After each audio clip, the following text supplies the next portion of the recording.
So today, President Trump became the first sitting president to address the Value Voters Summit with a message of faith and family. Here's some of that. This is America's heritage, a country that never forgets that we are all, every one of us, made by the same God in heaven.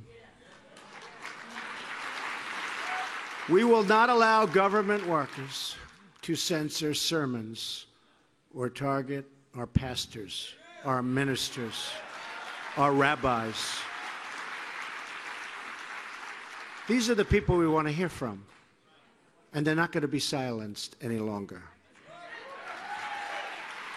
We know that it's the family and the church, not government officials, that know best how to create strong and loving communities. And above all else, we know this. In America, we don't worship government, we worship God. Tony Perkins, president of the Family Research Council, introduced the president there today. Tony, good to see you. Welcome to the story tonight. Thanks, Martha. So first of all, it's kind of surprising that President Trump is the first sitting president to address the Value Voters Summit. Well, he's been here, I think it was his third or fourth appearance here. He came last year as the Republican nominee for president, promised he would come back as president, and he did. He came back today, and, he could not have gotten a warmer reception. I mean, it was an enthusiastic reception. I think people were excited to hear from him, and he hit all the right notes as he spoke to them today. You know, I think when you look back over the course of the nomination process and all of the other people, you got Mike Huckabee and Ted Cruz and some of those who, back then, everyone sort of imagined would have a smoother alliance with the Value Voters group. Why do you think it is that ultimately President Trump was able to connect with this group? You know, given his own past and some, things that don't necessarily line up with what you might expect to have such a strong bond with this group? Excellent question. I think he turned this into a policy-driven election versus a personality-driven election. And why he has so much support now is that he has consistently kept the promises that he made during the presidential campaign.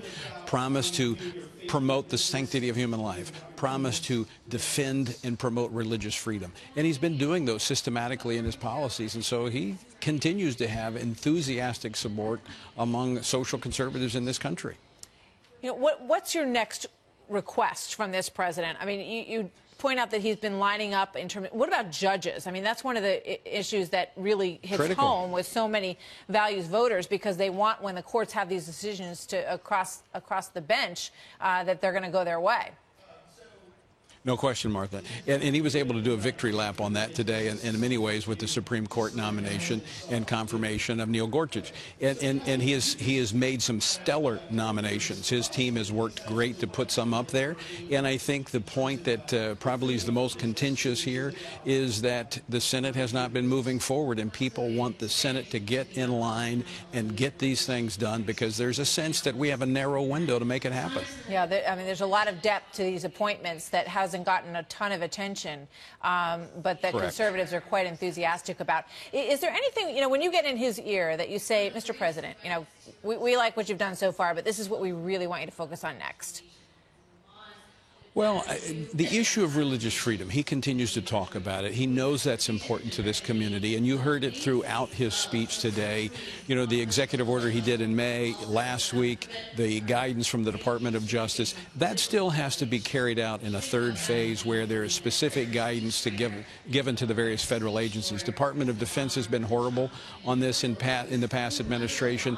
The Department of State has been promoting this stuff abroad, which is contrary to religious freedom. So there's still a lot of work to be done, and I think that's where we're saying, Mr. President, this is what needs to happen practically, and his administration's on it.